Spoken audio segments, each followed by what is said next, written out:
ఈరోజు అసెంబ్లీలో జరిగిన సంఘటన గురించి మనం ఒకసారి అనుకున్నాం.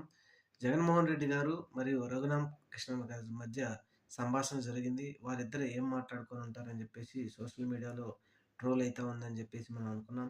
జగన్మోహన్ రెడ్డి గారు ఎలాగో ఆయన బయటికి చెప్పరు. రఘురామ కృష్ణరాజు గారు అయితే ఏదో ఒక న్యూస్ ఛానెల్‌లో చెప్తారని అనుకున్నాం. అలాగే ఏబిఎన్ ఆంధ్రజ్యోతి న్యూస్ ఛానెల్‌లో ఇంటర్వ్యూకి వచ్చినప్పుడు ఆయన చెప్తూ మన వెంకటకృష్ణ అడిగాడు. మీకు జగన్ గారి చెయ్యి తగలగానే ఆయన ఎక్స్‌ప్రెషన్స్ ఏంటి అని జెప్పేసి గుచ్చి గుచ్చి అడిగారు.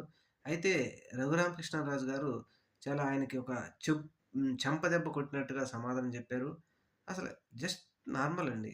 చాలా విసుగు లేదు, కోపం లేదు. జస్ట్ నార్మల్‌గా ఉన్నారు అని చెప్పడంతో ఈ వెంకటకృష్ణ ఏదో ఆయన దగ్గర నుంచి వెటకార సమాధానం వస్తదని జెప్పి పదే పదే గుచ్చి అడిగారు కానీ రఘురామకృష్ణరాజు గారు మాత్రం అక్కడ జగన్మోహన్ రెడ్డి గారి ఎక్స్‌ప్రెషన్స్ క్లియర్‌గా చెప్పడంతో ఆయనకు నోరు